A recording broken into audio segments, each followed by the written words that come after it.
LGBTQ plus group Coming Out flees Russia over police raids. Staying would be the way to jail. Within days of the start of the conflict with Ukraine, Russian authorities began to raid the offices of human rights and feminine activists. Alexsandr Voronov, the CEO of St. Petersburg-based Coming Out, said, quote, "The Russian state has already lost the war. All the world sees how the Russian army can't do anything to the small country that Russian authorities told us was so weak. The question is not about winning or losing. The question is where the authorities will find a reason for the loss. Will it be human rights defenders, foreign agents, traitors of traditional values, and everyone who was against the war?" End quote. Fearing the Russian government will turn on them next, Voronov and his group have chosen to flee the country. It's an interesting story. I just remind everybody as we talk about this, there is no free speech going on. They cracked down on media. Yeah, it's not only the media withdrawal. BBC had a Russian broadcast that's been withdrawn out of Russia. American networks, basically, even the reporters that were reporting for morning news or evening news have all completely stopped because of the threat from Russia. 15 years, possible sentences, and social media is basically, for all intents and purposes, gone. So there's no ability to exhibit any kind of speech about what's going on. But I'm curious, in terms of this story, we're glad that they're safe and they're withdrawn out of St. Petersburg. But do you think Putin and the Russian government will be able to keep this up? That they literally seal the borders of information so harshly that Russians do not know what's going on? Do you think that's possible? I think, again, with technology and with the flow of information, where 50 years ago it was much easier to do this, there's going to be so much, somebody smarter is going to find a way to crack the code and to get information in. And this is virtually impossible, I think, in today's world, although they'll put up a good fight. Even during World War II, they were able to broadcast BBC News into the German, occupied areas. So again, with the media that we have now, radio is probably the least.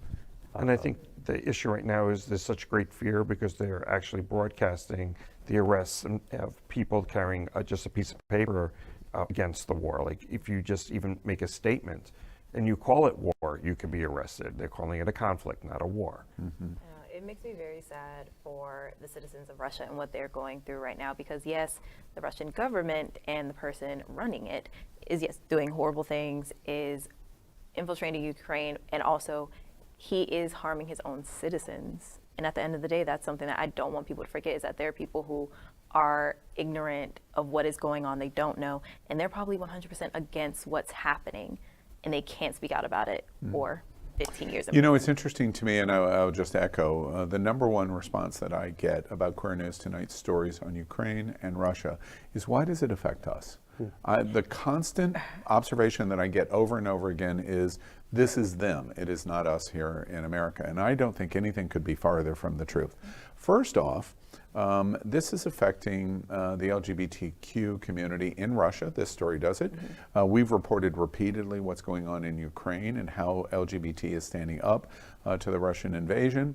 The movement of millions of people, which means some estimates are somewhere between 300 and 500,000 LGBT, just because of percentages, have had to move across the border to Poland and Hungary, which is not historically, although there's no negative reporting going on in terms of the protection that's going on in the country, but that affects LGBT.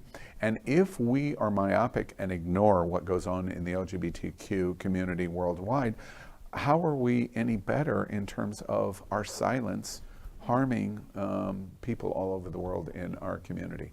And second, we're in a situation where this kind of process that we are watching has direct effect on us, in my opinion, because at the end of the day, if people are allowed to oppress, it is only a matter of time that other people in other places go, oh, well, people won't stand up or voice against this, so therefore I can do it too.